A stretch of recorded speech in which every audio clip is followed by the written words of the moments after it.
Yan. Ito, pakain kita. Napakakulit mo. Ayun.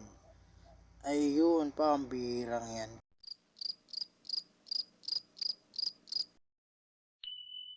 What's up guys, feeding tayo. Bigyan natin ng dubia roaches. Ito yung ating, yun, pambirang saan ka pupunta. Yung roach, napakakulit. Nandun na sa likod. Nagtago na. Pambirang yan. Dito na sa likod ng hide. Bakit dyan ka pa tumakbo? Napakakulit mo. Yun, nandito. Dito siya guys, oh, sa gilid ng hide niya. Pambirang yan. Itong ano natin, Brachypelma auratum. Ito yung tarantula ko na laging lumalabas. Buti ngayon di siya lumabas. Kapag inopen ko yung enclosure niya, kusa tong lalabas. Buti ngayon good mood siguro to.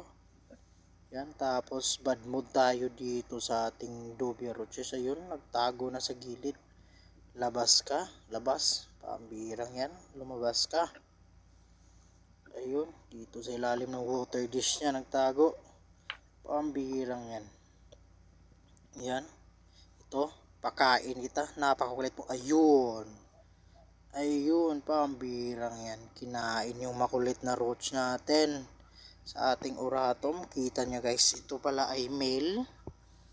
Napakalaki niya. Ayan, kulit kasi ng dubia roach natin, kaya nilafang ng natin, ng auratum. Tapos maglalagay lang tayo ng water sa water dish niya. Ayan. Naglagay ko dito ng uling guys para ma-hold yung humidity, pero ganun pa rin. Ayan, bomba lang tayo. Ayan, napakaganda itong Brachypelma auratum. Kaya ko itong hawakan.